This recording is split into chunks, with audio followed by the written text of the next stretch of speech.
महाराष्ट्राचा आवाज आपल्या हक्काचा। उल्हासनगरमधील बांधकाम व्यावसायिक राजा गेमनानीकडून काही राजकीय नेत्यांनी 1 कोटीची खंडणी मागितल्याचा आरोप गेमनानी यांनी केलाय।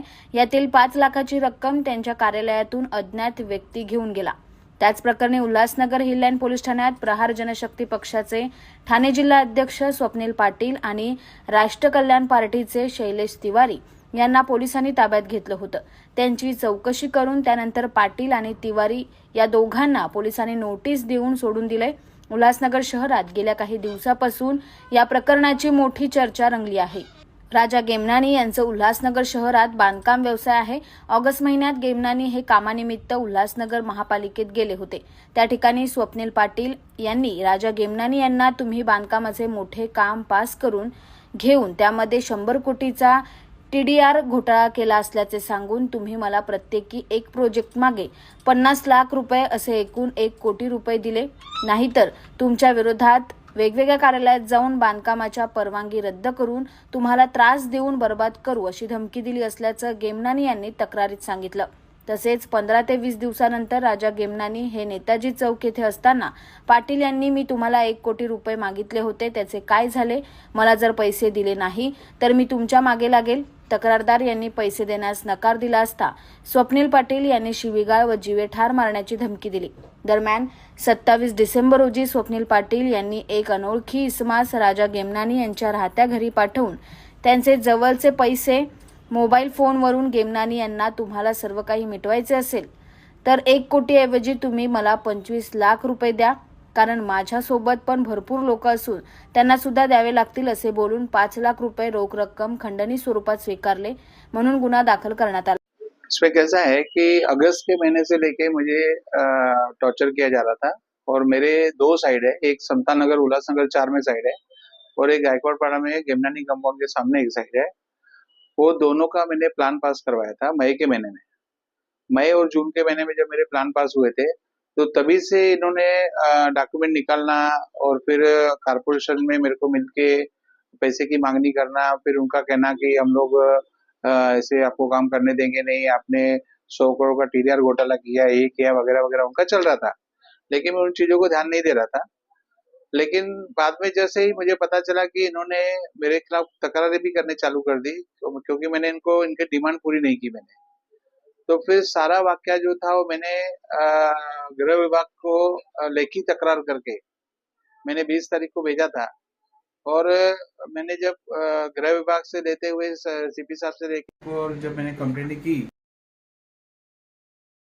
जो बातमी आई, जो मीडिया में जो न्यूज आए, उसको देखते हुए बहुत सारे इधर उधर से मुझे कॉल आने लगे और फिर मैंने पुलिस स्टेशन में जाके उनके खिलाफ मैंने FIR दाखिल करवाई और FIR में जो मेरा अगस्त से लेके आज तक का जो वाकया हुआ है वो पुलिस ने सारा वो FIR में दाखिल किया है और पुलिस उनकी मुझे विश्वास है कि बहुत बारीकी से जांच करेगी और इन्होंने आज तक जो जो तकरार किए, जिन लोगों के लिए तकरार किए, उनका मेरा गृह विभाग से और पुलिस स्टेशन से मेरा रिक्वेस्ट है कि सारे उन्होंने जितने भी लोगों के लिए तकरार किए उसकी पूरी माहिती जानकारी लेके किन किन लोगों के ऊपर इन्होंने तकरार किए, कैसे तकरार किए, वो तकरार को उन्होंने बंद कैसे किया, या तो उनको फॉलोअप लेना बंद क्यों किया, उनके पीछे के क्या कारण थे, इनका मोटिव क्या था, ये सारी चीज की जो इंक्वायरी है मुझे विश्वास है कि पुलिस विभाग करेगा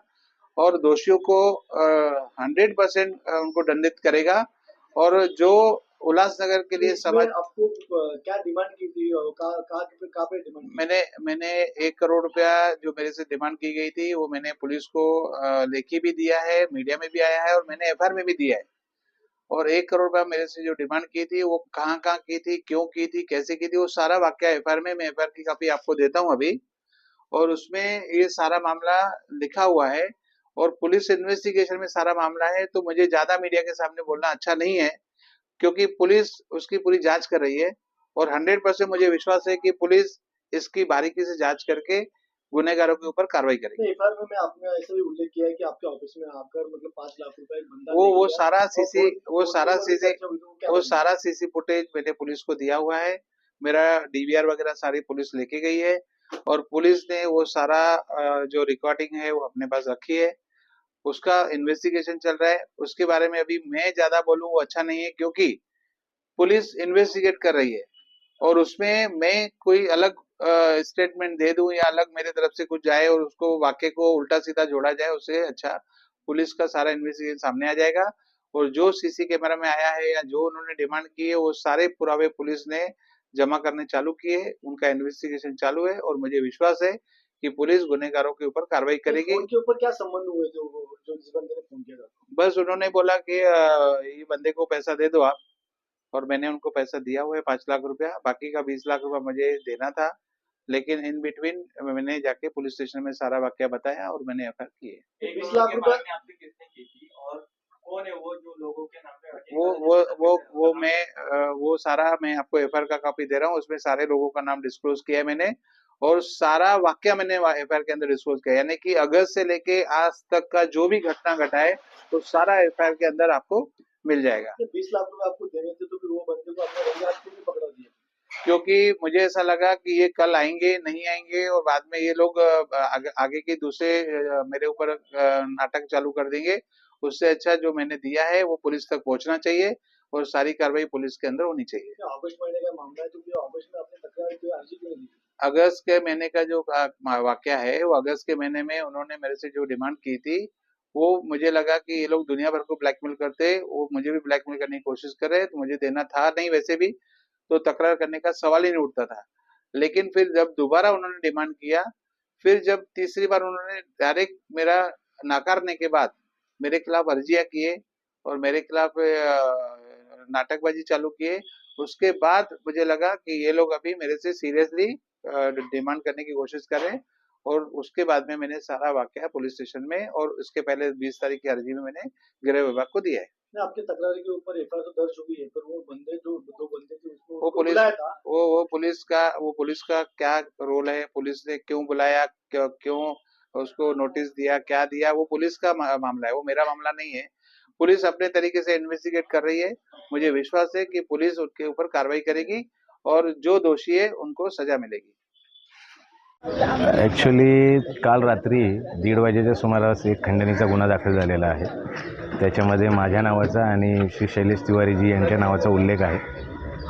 आम्ही अगोदरपासूनच 2023 सालापासून पोलीस प्रशासनाला विविध विभागांना वारंवार तक्रार करतो आहे की आमच्यावरती खोटा गुन्हा दाखल होऊ शकतो, आमच्या जीवाला धोका पोहोचू शकतो आणि त्या संदर्भामध्ये दखल घेणं खूप आवश्यक होतं. पण पोलिसांनी तसं न घेता आता हा एक खोडसाळ पद्धतीने एक गुन्हा दाखल झाला आहे, ज्याच्यामध्ये नमूद आहे की काल 3 वाजता शहरातील बांधकाम व्यावसायिक श्री राजेश गेमनानी यांच्याकडे कोणीतरी 5 लाख रुपये घेऊन गेलं आणि ज्यामध्ये त्यांनी माझ्याशी फोनवरती बोलणं करून दिलेलं आहे आणि शिवाय 25 लाखाची मागणी होती, ज्याच्यामधले 20 लाख रुपये आज घ्यायला तो जाणार होता. परंतु ज्या ठिकाणी पोलीस प्रशासनाला आणि राजेश गेमनानीला आरोपींना रेड हँड पकडून देण्याकरिता मुभा होती आणि ते पकडून देता आलं असतं, पण असं न करता एक खोटा गुन्हा दाखल केला गेला की ज्याच्यामध्ये अद्यापपर्यंत अज्ञात इसम देखील मिळालेला नाही आहे, कोणत्याही प्रकारचं कोणती रेकॉर्डिंग मिळालेली नाही आहे, आम्ही पैसे मागतोय हे कुठे संबंध आलेला नाही आहे. आणि असं असताना देखील पोलिसांनी आज आम्हाला ताब्यात घेतलं होतं, परंतु पोलिसांनी नोटीस देऊन आमची सुटका केलेली आहे. आणि ज्यावेळी ह्या सगळ्या विषयांमध्ये जो TDR घोटाळा असेल, ललित खोब्रागडेंच्या बाबतीमध्ये अनियमिततेचा प्रकार असेल, याची सगळ्यांची उच्चस्तरीय चौकशी चालू आहे आणि या चौकशीमध्ये ज्यावेळी पोलीस प्रशासनाला गरज पडेल त्यावेळी आम्ही त्यांना सहकार्य करणार आहे. आणि आम्ही देखील आमच्या पत्राद्वारे आत्ताच मागणी केलेली आहे की जो संबंधित इसम 5 लाख रुपये श्री राजेश गेमनानी जे काय बांधकाम व्यावसायिक असं म्हटले जातात ज्यांच्याकडनं घेऊन गेलेला आहे, तर त्या इसमाला पकडत तात्काळ त्याचा रिमांड घेत पूर्ण सखोल चौकशी करावी की जेणेकरून हा पूर्ण प्रकरण उघडकीस यावं आणि ह्यासाठी पूर्णपणे आम्ही पोलीस प्रशासनाच्या सोबत सहकार्य करत आहोत. धन्यवाद. अभी उल्लासनगर की स्थिति तो आपको पता ही है कि जब कोई समाज सेवी इस चीज़ को लेता है तो उसको खोटे गुने में फंसाना, ये करना, ये उल्लासनगर का रीति रिवाज में आता है. अब राजा गेमनानी कितने बड़े पुजारी हैं, सेटलमेंट बादशाह हैं, बताने की ज़रूरत ये पूरा उल्लासनगर जानता है. आज इन्होंने सारे बिल्डर को ये करके एक अच्छी खासी रकम ली और पुलिस के कुछ अधिकारियों को इन्वॉल्व करके ये केस दाखिल करने को ले रहे थे. पर हम लोग का भी ये है कि हमारा कहीं पे भी संभाषण दिखाएं कि हमने किसी से कोई मांगनी की है. सारी चीज़ें आज उल्लासनगर पे सारे विषय पे चर्चा की. ये विषय क्या है, हम उल्लासनगर के लिए क्या मांग रहे हैं. 18 DP रोड पे बिल्डिंग बनी है, झलक आपके सामने है। यही लोग प्लान दिए, हमने तकरार की है तो आज उस पर ये हुआ कि बोगस है, समझे। 18 DP पे प्लान पास करके OCCC दे रहे, उस पर हमने आवाज़ उठाई। 100 करोड़ के ऊपर के TDR घोटाले हैं, उसमें शायद राजा गेमनानी के भी होंगे, पर बिल्डर्स की जो तकरार है वो हमने किया कि बोगस कामकाज हो रहा है, ये बताने का हमने कोशिश किया। तो आज बोगस कंप्लेंट तैयार किया कि कोई तो भी 5 लाख लेके जा रहा है हमारे नाम पे। ठीक है, हमारे कहीं संभाषण है, हमारे कहीं कुछ है तो बताइए आप, हमको चौक पे फांसी दे दी है, उसके लिए भी नहीं।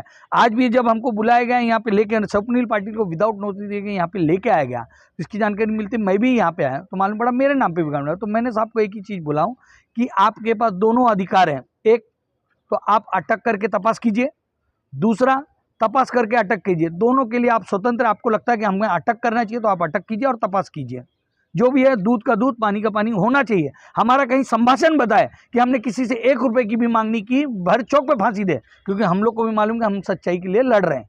और जो भी तथ्य हमने सामने लेके आए उस वक्त कारपोरेशन खुद उसमें मुकेबल गिरी है, ये बताने की जरूरत नहीं, झलक आपके सामने जीता जाता उदाहरण है। आज DP रोड पे दुनियादारी हो रही, क्या ये सही है? उल्लासनगर के हित में है, रोड रास्ते के साथ छेड़छाड़ हो रही है और इसके खिलाफ आवाज उठा रहे हैं तो पुलिस में अटकाने का प्रयास कर रहा है। इसमें कुछ उच्च स्तरीय अधिकारी भी इसमें इन्वॉल्व है, अच्छी खासी सुपारी गई है, ये मेरा पूरा है। इसका जांच होना चाहिए SIT के मार्फत। ऐसी हमारी आने वाले समय में मांगनी होगी कि कौन कौन अधिकारी इसमें इन्वॉल्व है, कौन सा अर्जी दे के खोटे नाटे ये सब बनावटी किए जा रहे हैं। और पहली बात, जो आदमी 5 लाख लेते दिखा तो उसकी भी खगोल चौकसी होनी चाहिए, ये आदमी आया कहाँ से, किसके आदमी से, और ये पैसा लेके गया कहाँ पे, ये सारे जांच का विषय है। और ये जांच जब तक नहीं होगी तब तक हम लोग पूरे अड़े रहेंगे। ठीक है, हम तो फेस कर रहे हैं, लेकिन ये जो मैनिपुलेटिंग हुई है ये भी सामने लोगों के, जनता के बीच में आने चाहिए। क्या वास्तव में हमने पैसे मांगे हैं कि नहीं, ये पहला ये आता है। और जो ये फंसाने का प्रयास कर रहा है तो इनके पर भी गुना दाखिल होना चाहिए, ऐसा हमारा पूरा प्रयास रहेगा। और जो भी इस अधिकारी इसमें इन्वॉल्व है उसको भी मेरी चेतावनी है कि आपका आज आपका रहेगा तो कल हमारा रहेगा। ठीक है, आप खोंडे कुछ देर के लिए आप ये सत्य को बोलते हैं परेशान किया जा सकता है, पराजित नहीं, सत्यमेव जयते। तुमच्या परिसरातील काही घडामोडी किंवा समस्या असतील तर आमच्या वृत्तवाहिनीला संपर्क करा आणि तसेच सतत अपडेट राहण्यासाठी आमच्या वृत्तवाहिनीला सबस्क्राईब करा आणि बेल आयकॉन दाबायला विसरू नका।